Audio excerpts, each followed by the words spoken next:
This is Wilson Morales from Black Women TV talking to the three-time nominated for this year, Stephanie Filo, who's nominated three times for History of the World Part 2. Am I correct? Mhm. Part 2. We also got uh, a Black Lady sketch show, Mhm. and then we also have Dahmer. Sometimes you have to remember all of that stuff, in which history was made, obviously. First time a female editor has been nominated three times in 1 year. A black editor has been nominated three times in 1 year. A black female editor has been nominated three times in 1 year. It's one thing when you've been nominated once. Three times for three different shows is an accomplishment. So congratulations. Thank you so much. Yeah. So what was that feeling like when you got the call, from your team that you were nominated three times? Did it all come at once or did just one at a time? Yeah, it was so they announced the Emmy nominations really early in the morning and I had no idea it was happening this day. I was kind of just getting ready for the day at like 8 in the morning. Um and I got a text from Robin Thede, who's our Black Lady sketch show creator. And she sent to our group because there's three of us nominated for a Black Lady sketch show. So she's like, "Congratulations, guys! Like, amazing! This is amazing work." And then like 2 minutes later, she's like, "Oh my God, Steph, congrats! You're competing against yourself because I'm nominated in the same category for History of the World and Black Lady Sketch Show." And then maybe like 5 minutes later, she texted and she's like, "Oh my God, three!" And so then she called me on the phone and was just like screaming because she saw the Dahmer nomination as well. My dad is actually in town at the moment, so it was extra special because he was sitting on the couch next to me when this information came out. So it was just a very I still haven't like processed that this has happened because it's so, I don't know, as a kid you don't really dream about something like, you don't expect ever something like this, Especially when and you're part of a team. It's one thing yeah. as an individual, you like to think your individual work gets rewarded, it gets acknowledged, but when you're part of a team, you don't know how that's going to play out, especially with Emmys when there's a boatload of submissions. Hmm.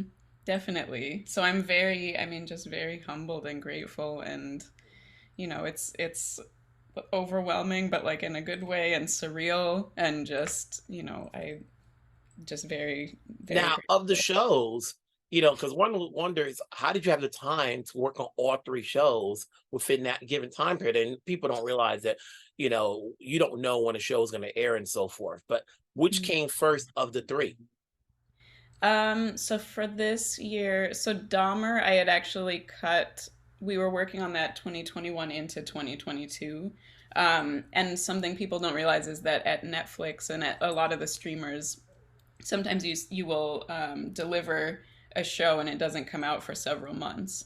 And so that's how everyone's like, "Do you sleep? Like, how did you do this?" And it's because there's a bit of a lag when you deliver a show to when it airs. So Dahmer was one that I was working on, and then immediately after Dahmer went over to Black Lady Sketch Show. It was kind of a obviously a palate cleanser from such dark content. So yeah, Dahmer into Black Lady Sketch Show, and then from Black Lady Sketch Show into History of the World. It's a little bit of an overload, in terms of just editing. Now, granted, each show you're part of a team, Mhm. so it's not like you're doing it all by yourself. That would be a lot, that would Mhm. be a lot. So talk me through the process when you're part of a team as to what aspect are you editing? Mhm. Yeah, it varies from show to show. So on a show like Dahmer, you have one editor per episode, right? So there were four editors on this series, so we kind of rotated the episode order, who was cutting what.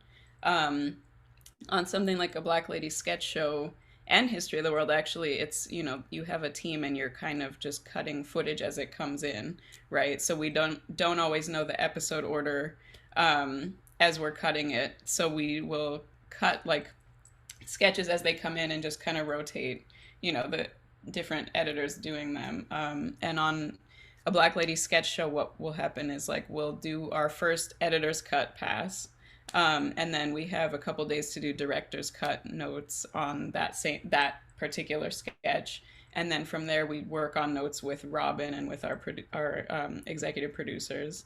And then it's not until we've already gone through all the notes process, done all of that, that we decide what order the sketches should be in the episodes. So it's an interesting way to kind of, as a team, we don't know what it's going to be, so we're just really like dialed in on that one particular sketch. And I think that's what makes it so special, because you can really like put all your focus into each individual beat on its own, and then you see how it plays together as a an episode.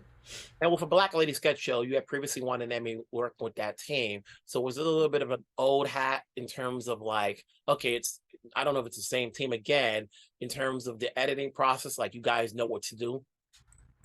I think that we have over the seasons kind of dialed in what the editing process is and what our post process is. And Robin is also super collaborative with our post team, which is something that we don't always, as editors, we don't always have the kind of freedom that she gives us, and the ability to just kind of make something. She always says, just make it the funniest you can make it, and then we'll work from there. Um, so yeah, it's kind of, the team this year, it was me or myself, Taylor Mason, and Melinda Zayner Guerra. And Taylor had been on the team with me last year, so we had kind of our own workflow on the show, and then bringing Melinda in. I've worked with Melinda over the years. So it was just like, we kind of have a shorthand in a way, because we all just know how each other operates. We know what will make each other laugh. So we kind of just pepper in moments that we're like, I know this will make this person laugh and this person. So yeah, we do definitely have like our set workflow on that show, but it's a extra special, just because we all are friends, and because, we're able to kind of just laugh all day. Now, but when you get on a squad like like Dahmer and History of the World, and I'm assuming it's new people you're collaborating with, what's that process like? Because it's almost like a band being put together. Like, okay, are you looking at the previous episode to see what they did? Especially when when you're coming on board, like, Mhm. is there a process where you're talking first as far as how we're doing this? Yeah, so on History of the World, some of us knew each other or had interacted over the years, not necessarily working on the same projects, but had worked at the same kind of company. So it's like we all kind of were familiar with each other, and definitely had some conversations, I think, as we were cutting sketches and episodes. We would kind of check in every day. We would check in kind of like at the end of the day to watch each other's work and just like talk through feedback and thoughts on it. Um, so that's kind of how we collaborated on that. That was even before we got into working with the EPs. So just as a post team, we would give each other feedback and check in every day. Um, on Dahmer, because of the like heaviness of the content as well, a lot of our check-ins were also like, how are you doing? Are you, how are you feeling mentally, physically during all of this? So we would kind of check in with each other throughout the day. But then finding the style, I think we would kind of all watch each other's work, and just kind of we also had a kind of supervising producer and editor named Regis Kimball, who was just great, who helped us kind of figure out what our style should be. Originally we kind of all leaned towards this traditional way of cutting something, where someone says something, they respond, or someone responds and you cut to them. You know what I mean? Like, you go back and forth, and there's music that lands like to kind of telegraph what emotion you should be feeling.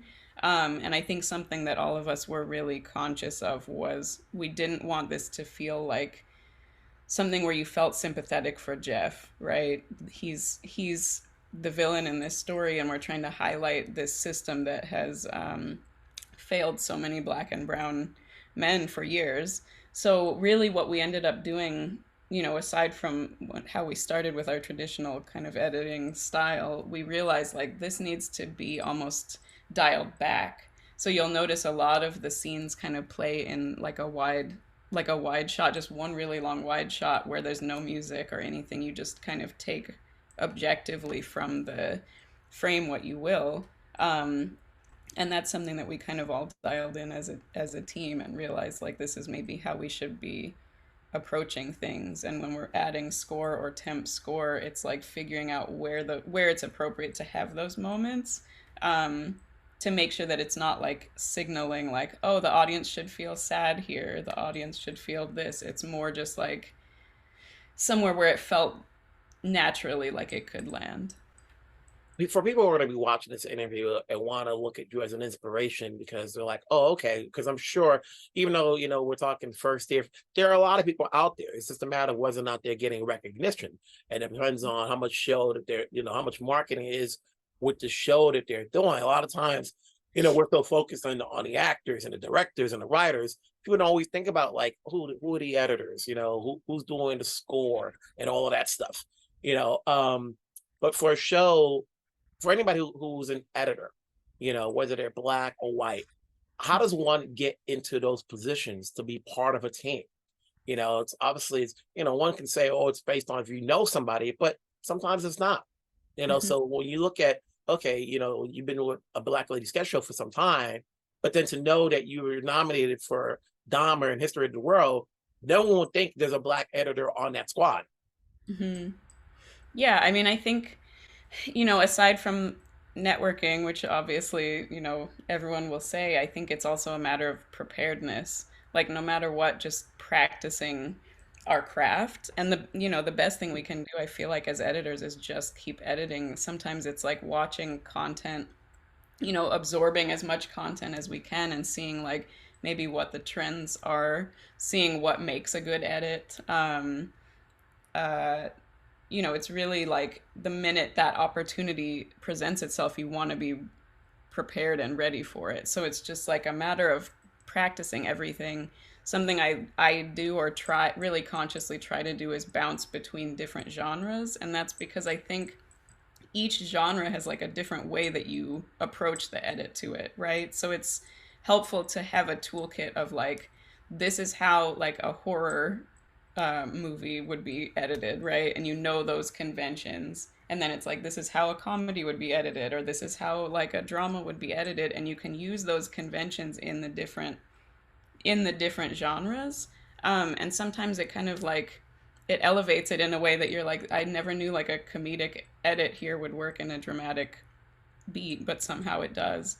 So I would say like for anyone who's editing and wants to just, keep editing and get on like a team is just, just the practice, just be prepared and keep working towards it. And the beauty of our job, I think, is that every day you learn something new. Like you're working within different programs like Avid or Premiere or whichever software you use, and that's a tool that, is continually evolving. There's always like a shortcut or something new that you can learn. And when you're on a team with different editors too, sometimes you'll see them do something and you're like, wait, I didn't know that was even a shortcut. And you just learn these kind of new tips and tricks. So just, yeah, constantly just being a student of editing and of this craft is what I would say. That was gonna lead that leads into my next question. For every different show you're doing, one can never stop learning. So what's your takeaway once you finish one project, getting into another? But when you're working with a team, as each of all these are, you're all learning from each other. Is there anything new that you're picking up, from your last project that you say, well, maybe I'll try this on the next one I'm doing? Hmm. I definitely did that.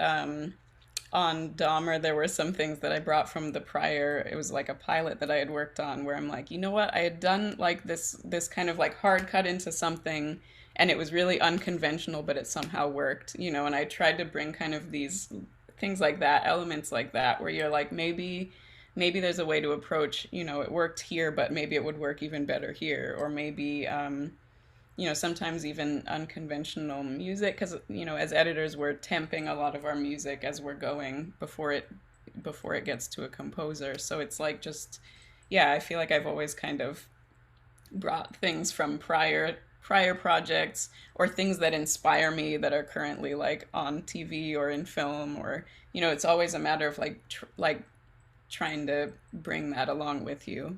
It is again back to that toolkit, that editing toolkit, just trying to bring new things to every project.